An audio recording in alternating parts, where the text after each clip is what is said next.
मी कुठलीही अपेक्षा ठेवलेली नाही साहेब. आज तुमच्याकडे कुठलं पद मागितलेलं नाही, मला कुठल्या पदाची अपेक्षा नाही. कारण मी 2 वेळा महाराष्ट्र केसरी आहे. चंद्रहार पाटील महाराष्ट्रात काय ब्रँड आहे समोर सगळ्यांना कल्पना यायची.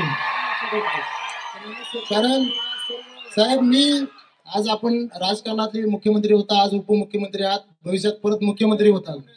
पण मी माझ्या क्षेत्रातला, कुस्ती क्षेत्रातला ह्या महाराष्ट्राचा 2 वेळा झालेला मुख्यमंत्री आहे. मी मगाशी पत्रकारांना सांगितलं सुरुवातीला, माझा कुठल्याही पक्षाविषयी कुठल्या नेत्याविषयी आक्षेप नाही साहेब. माझा आक्षेप आहे या महाविकास आघाडीविषयी. लोकसभा निवडणूक लढत असताना माझ्या उमेदवारीविषयी सर्वांनी बघितलं, सर्वांनी ऐकलं. पण साहेब एका शेतकऱ्याच्या पोराला हरवण्यासाठी सर्व महाविकास आघाडी पण माझ्यासमोर शत्रू म्हणून उभा राहिली आणि महायुती पण माझ्यासमोर शत्रू म्हणून उभा राहिली. एकटा साहेब लढलो लोकसभेची निवडणूक, जिल्हा परिषदेची निवडणूक लढल्यानंतर डायरेक्ट लोकसभेची निवडणूक लढण्यासाठी उभा राहिलो मी. पण मागं हटलो नाही. सर्व माझ्याबरोबर एकही पंचायत समिती जिल्हा परिषद सदस्य नसताना एकटा उभा राहिलो साहेब. आज 60,000 मतं मला सांगली लोकसभा मतदारसंघात पडली. 60,000 हा आकडा साहेब, 60,000 हा आकडा साहेब जास्त मोठा नाही.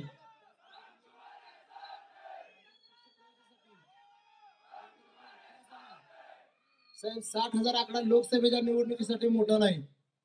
कारण लोकसभेच्या निवडणुकीला आज आपण जर विचार केला तर 2-3 लाख 4 लाख मता सर्व समोर दिग्गज नेते मंडळींपुढे. खरं तर साहेब सांगली जिल्हा आपण अभिमानानं नाव घेतो की माझ्या जिल्ह्यामध्ये हळदीचा व्यापार मोठा चालतो, बेदाण्याचा चालतो. पण दुर्दैवाने आज मला सांगावं लागतंय की घराणेशाहीची राजकारणामध्ये कीड लागलेला जिल्हा आमचा असेल तर तो सांगली जिल्हा असेल. कारण एका शेतकऱ्याच्या पोराला पराभव करण्यासाठी सर्वजण महाविकास आघाडी असेल, महायुती ही सगळी समोर उभं राहिली. पण एकटा लढून साहेब 60,000 मतदान पडलं. हे माझ्यासाठी खूप मोठा आकडा आहे शेतकऱ्यासाठी. तुम्ही आज सर्व राजकारणामध्ये काम करताय, 60,000 आकडा कमी आहे हा मला पण समजतोय. पण ह्या 60,000 मताचं रूपांतर तुमची जर खरोखर ताकद साहेब मला दिली तर ह्याचं रूपांतर 60,000चं 6 लाखामध्ये येणाऱ्या काय करण्याची ताकद चंद्रहार पाटलामध्ये एवढी सगळी विश्वास या पुढच्या जनतेला आहे साहेब. खरोखर आज आपल्या नेतृत्वाखाली काम करण्याचं मी आपण अनेक वेळा आपण तुमच्यावर चर्चा केली. माझ्या कुस्ती क्षेत्रातले असतील, क्रीडा क्षेत्रातले असतील, प्रश्न मी आपल्या समोर मांडले. वेळोवेळी असताना अनेकांचा रोष आला, ह्या शिवसेनेतून त्या शिवसेनेत जाण्याचं कारण काय. पण मी त्या शिवसेनेमध्ये असताना किंवा महाविकास आघाडीत असताना सुद्धा आंदोलन केली, उपोषण केली, अगदी मुख्यमंत्र्यांपर्यंत जाऊन भेटलो. पण कुठलाही माझा प्रश्न मार्गी न लागल्यामुळं मी आज शिंदे साहेबांच्या नेतृत्वाखाली, शिंदे साहेबांनी आज आपल्याला जो शब्द दिलेला आहे क्रीडा क्षेत्रासाठी, त्या शब्दामुळेच आपण आज, मी कुठलीही अपेक्षा ठेवलेली नाही साहेब. आज तुमच्याकडे कुठलं पद मागितलेलं नाही, मला कुठल्या पदाची अपेक्षा नाही. कारण मी 2 वेळा महाराष्ट्र केसरी आहे. चंद्रहार पाटील महाराष्ट्रात काय ब्रँड आहे समोर सगळ्यांना कल्पना यायची. कारण साहेब मी आज आपण राजकारणातले मुख्यमंत्री होता, आज उपमुख्यमंत्री आहात, भविष्यात परत मुख्यमंत्री होता.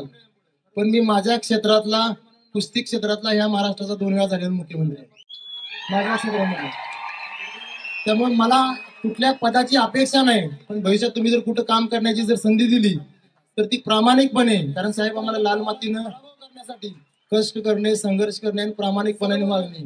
15-20 वर्ष मातीमध्ये प्रामाणिकपणाने कष्ट केले म्हणून महाराष्ट्र केसरी या पदापर्यंत पोहोचलो.